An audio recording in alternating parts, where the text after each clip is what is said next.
Hello, everybody. Welcome back to Roman history. And for the next 15 minutes, maybe, we're going to study the legacy of the Roman Empire. Chapter 6, Section 5, what we get from Rome, why it's so important and so cool to study about them. So, Rome may be gone, but its gifts as a civilization live on in our modern world. So much of what they did and what they said is still alive today and important today in the West. For example, Roman architecture. Roman architecture is really important in Europe and in North America. There's a lot of buildings, a lot of our government buildings, a lot of churches that are really, really based on Roman architecture and Roman styles. For example, the U.S. Capitol building with that giant dome on it, that is super Roman, right? So, when you combine Greek culture and Roman culture, the best of Western civilization in the ancient world, it's called classical civilization. But it's also known as its nickname, Greco-Roman, Greek and Roman civilization. So Greco-Roman culture, classical culture, talking about the same thing. Romans expanded on Greek sculpture by making people seem more emotional, more realistic.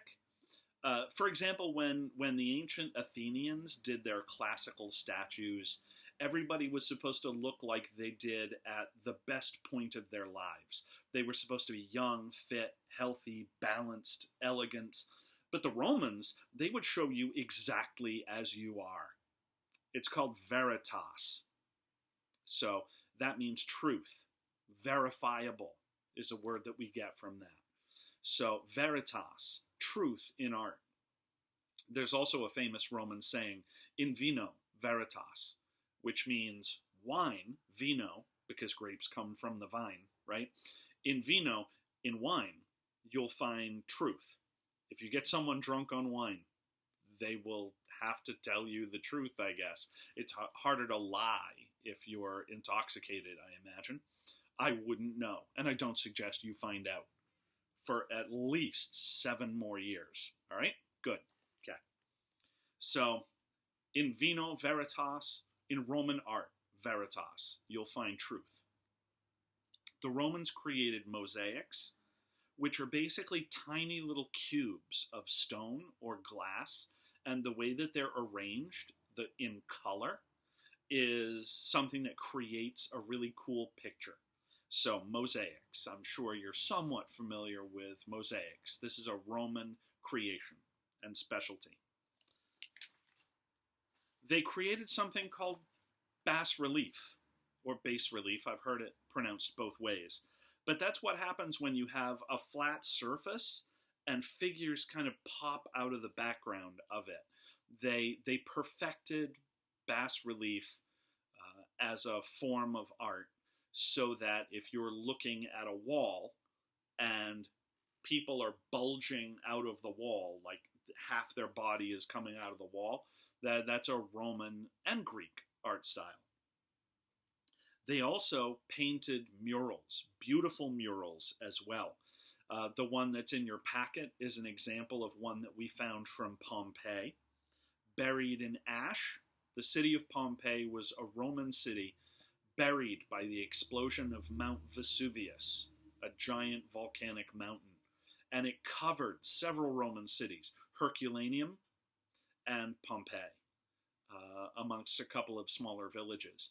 And the fact that these places were completely covered up by ash and lava meant that they were perfectly preserved. Nobody ever tore down those buildings, used the stones to make new buildings. Nobody ever just built right on top of everything and wrecked what was underneath.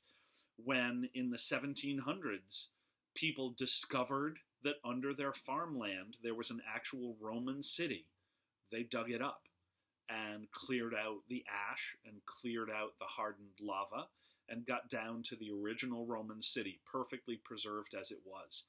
Totally cool.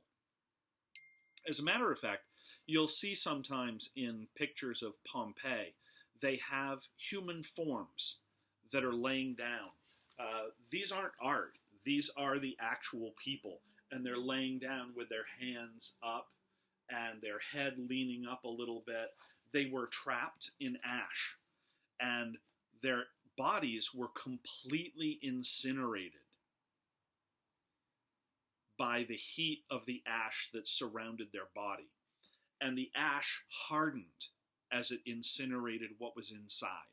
So what you see when you see a human form and its arms are reaching up is that's a hole that was left in the ground. And when archaeologists found that human-shaped hole that had been a body that had been incinerated, cremated, they poured plaster in that empty hole in the rock so that they could see the exact shape that had been incinerated.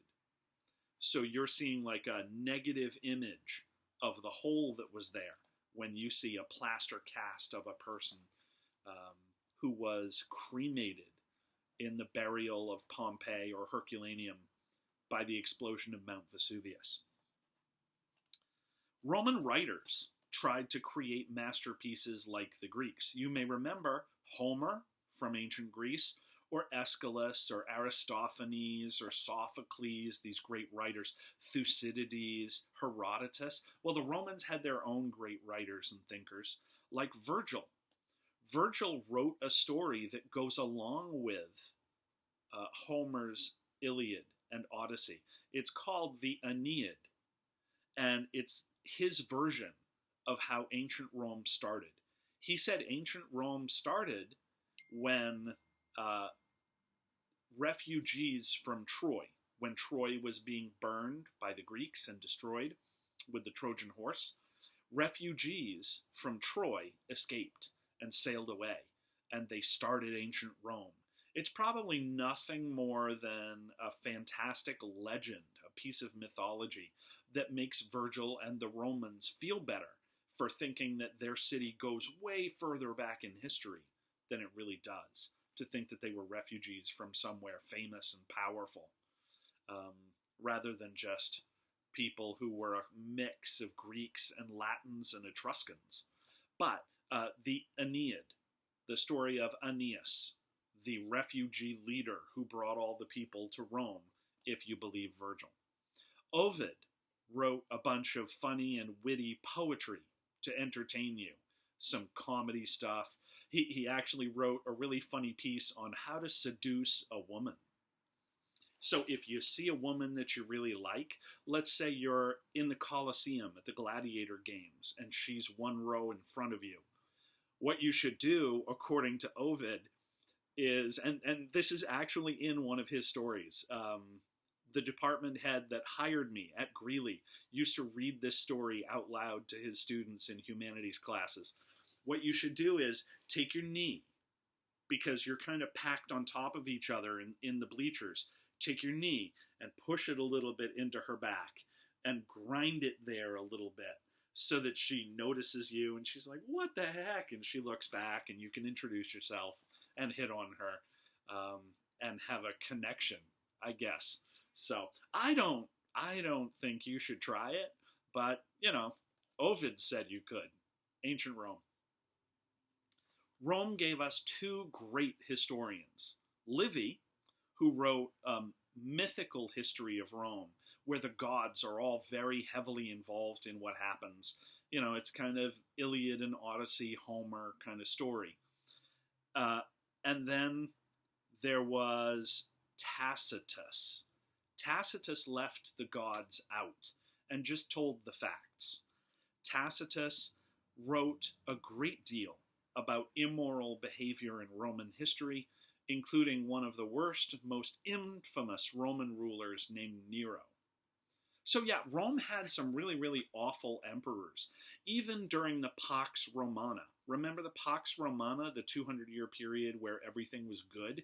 There were bad rulers even in that period, like Nero.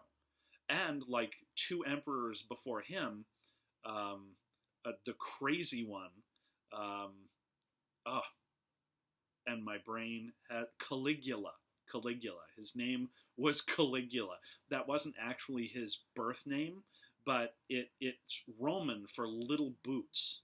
And the reason that he took the name Little Boots for his emperor name is because when he was a kid, his dad was a general in the army and had a complete uniform made for him. He was like 4 years old, 5 years old, and he had a complete officer's uniform, including these cute little Roman boots. And so he got the nickname Little Boots. Now, Caligula was mad with power. He was insane. It's said that he murdered his own step-grandfather to take control, that he used to have gladiatorial games where he would humiliate people way beyond what they needed to do, that he actually pretended a couple of times to have died. He told everybody, all of his servants, to go around telling people that he was dead so he could see who celebrated. And anybody who celebrated was executed for treason. He went around to old people telling them that they needed, if they wanted to stay alive for any longer, that they needed to name him in their will as the inheritor of all of their stuff. He was not a super nice guy. And then after him, see, he was assassinated by his own bodyguards. He humiliated them once too often, and they didn't like him. They wanted to replace him with somebody who was more sane. And so they had him assassinated. And they replaced him with his uncle, who everyone thought was mentally challenged. He had a bad stutter. He pretended to be way dumber than he really was, because he knew that if he let everybody know how smart he was, Caligula would want him dead. So he just stayed in the background and pretended to be dumb. And the bodyguards were like, hey, that guy over there, he has a legit claim to the throne, and we can control him really easily.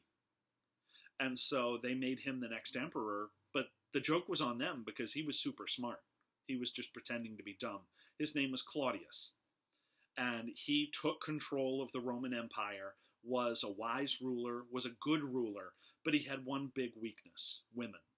He actually married one of his own nieces, and she plotted against him so that her son could be the next emperor way quicker than he should have been. She poisoned Claudius with poisoned mushrooms and made her son emperor, Nero. But the problem was Nero didn't want to be run by mommy, and so once he took control, he forced her to commit suicide. And Nero was a super, super narcissist. I don't know if you know what that means. It means somebody that's totally in love with themselves. They think they're the most awesome person on earth. Like me, right? I am the most awesome person on earth. There's no argument, okay? So a narcissist, someone who thinks that they're the best, they're the greatest. He was definitely one of those people. He entered the Olympic Games one year. He entered like half of the events, and he won every single event he was in. Why? Did all the other athletes suddenly get bad at doing what they did? Well, yeah, but so that they could stay alive. They knew that if they beat him to a gold medal, they would be in his bad graces and maybe even be killed. So they threw the games. They allowed the emperor to win everything. Eventually, another really cool thing. Nero took a lot of land in a neighborhood that had belonged to poor people.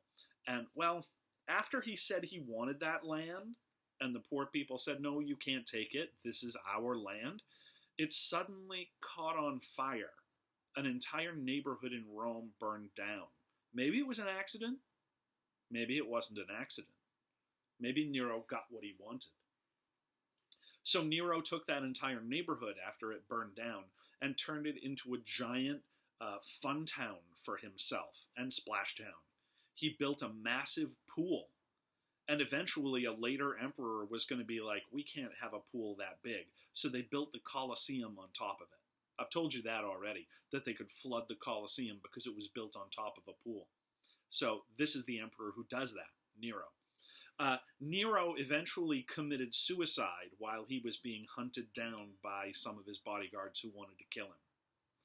And his last words were, show off my body to the people because it's really something worth seeing. What a great artist dies when I die. And then he killed himself. So, anyway, there were a bunch of bad emperors. And there was a period later in Roman history when it was really starting to go downhill in the fall of Rome. There was a period of 50 years where there were 26 different emperors. So if you do the math, that's an average of 2 years per emperor. But the thing is, only one of all of those 26 emperors died peacefully of natural causes.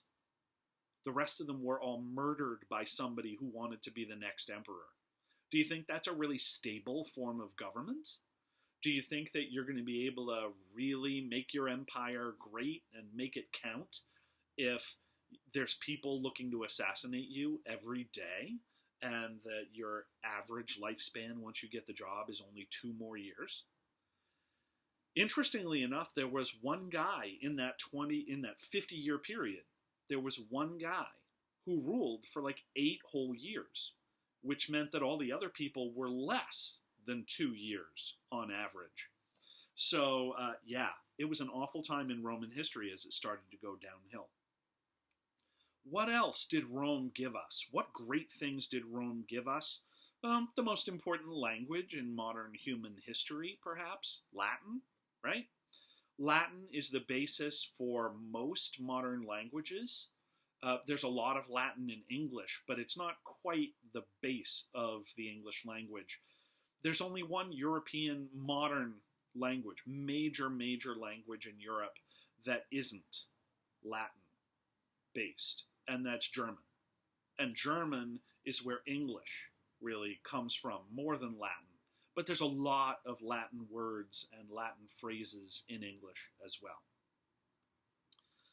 Latin is still a really important language in the sciences, especially.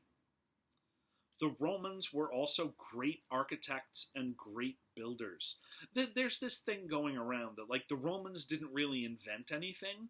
All they did was take what the Greeks had invented and make it better. Well, they did that a lot. They took a lot of really remarkable Greek things and improved on them, but they also invented some of their own stuff too. They had an incredible road system. There's a phrase, all roads lead to Rome. And that phrase exists for a reason, because ancient Rome built the best roads of the entire Western world, the entire European, African hemispheres. And they did it primarily so that they could move the army around quickly from place to place if there was a rebellion. If you have good roads, you can travel quickly, and the army always had first dibs on the road. However, travelers could be on the road when it was peacetime, and also merchants. Lots and lots of merchants used the roads because it was relatively safe to travel on. Roman roads and waterways were guarded by the Romans. As long as it wasn't a bad period in Roman history where there were pirates and bandits who could overpower the military, then it was very safe to be on Roman roads and waterways. They invented concrete. The Romans made waterproof concrete. They even made concrete that could work in ocean water, which is really difficult. They made domes. The Romans are some of the first people to invent rounded domes and arches. Thomas Jefferson and the rest of our founding fathers were all inspired not only by Roman government, the Republic, but they were inspired by Roman architecture. Like Thomas Jefferson's home, Monticello in Virginia, is entirely based on Roman architecture.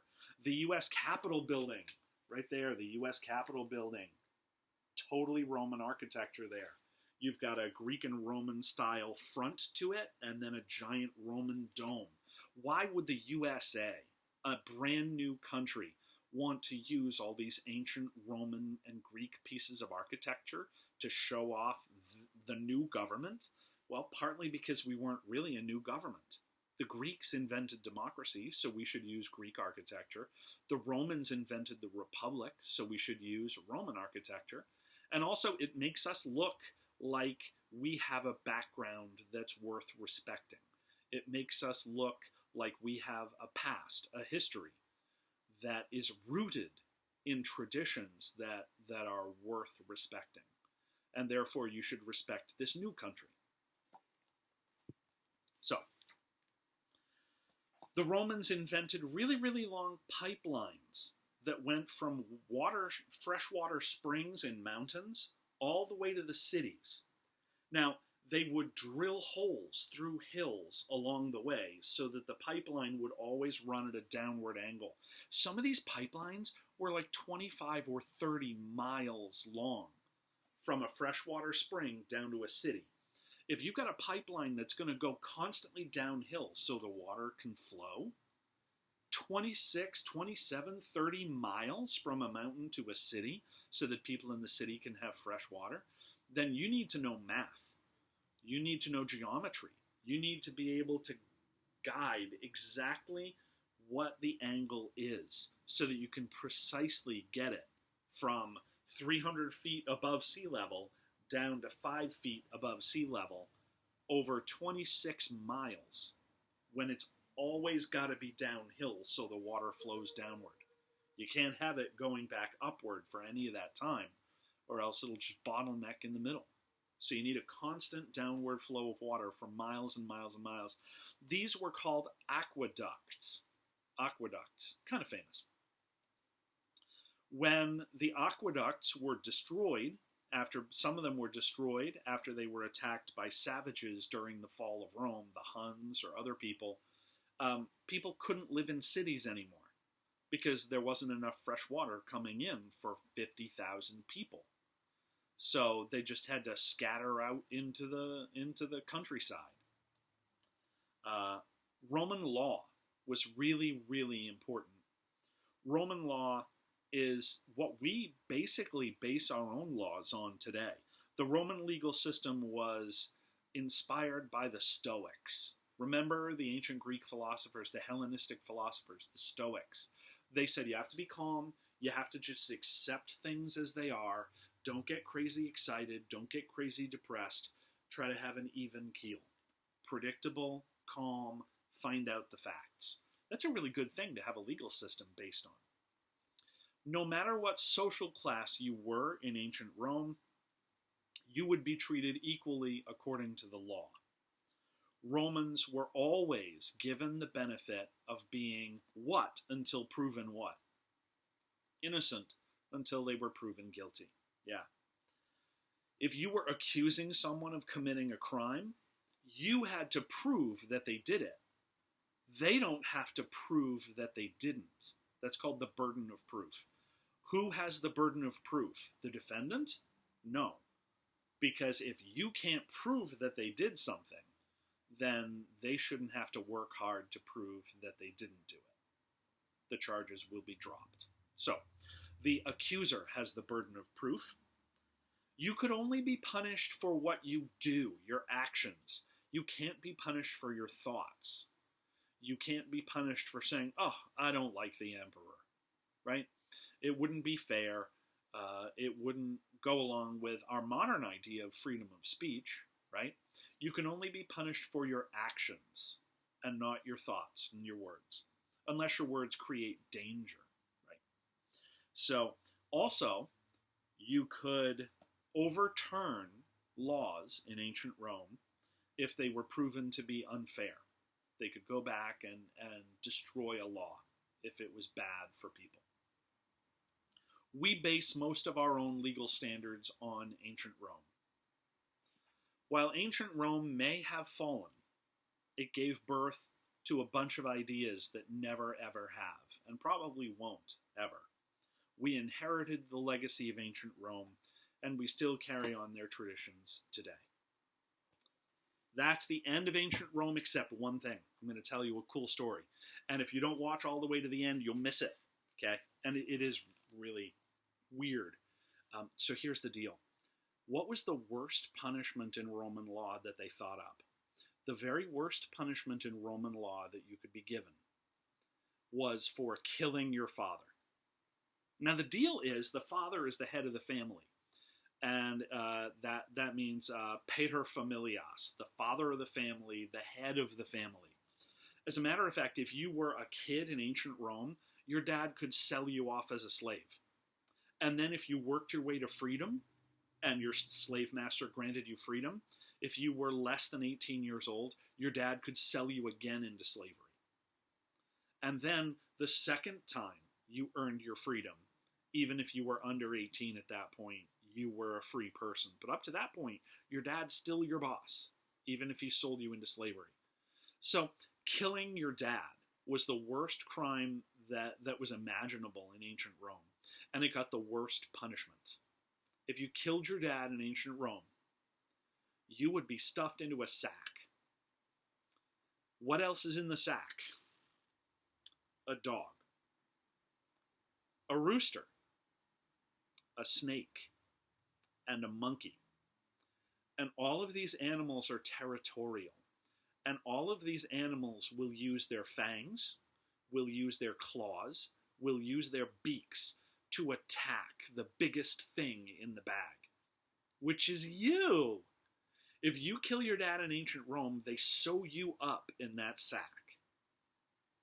All these animals are tearing you to pieces. And then, after they let that happen for a couple of minutes, they take the sack and they throw it in the Tiber River. And as the sack fills with water, all of the animals panic like 3 times more than they did when you were just all hanging out in the bag and they were attacking you with claws and beaks and fangs. Now they're all fighting for their lives, and you're literally ripped into shreds as you drown, and everything in the bag goes to the bottom of the river. That's the worst punishment that they had in ancient Rome. And one more cool little story. Remember I told you about the super rich guy, Crassus? Crassus was part of the triumvirate, right? He and Pompey and Julius Caesar. He was off fighting a battle against the Parthians when Julius Caesar came back to Rome and took over. And he died. The Parthian king had him killed in battle. And he knew that Crassus was a money grubber. Remember his fire department, where if you don't pay the money, they set your house on fire and then you have to pay twice as much? Well, the Parthian king knew that he was a money grubber, and so he had his head chopped off his body. And then melted gold poured into his mouth so that it came out his throat hole. Yeah. And as he did it, he said, "Now, Crassus, I'll give you all of what you lusted after so much during your lifetime. Have this gold." And then he had Crassus's head taken off by a bunch of actors and used as a prop in a play. So, yeah. Ancient Rome and its neighbors. Fun to the greatest possible extent. Thank you very much. That's it for ancient Rome. And next, I think we're moving to the medieval world.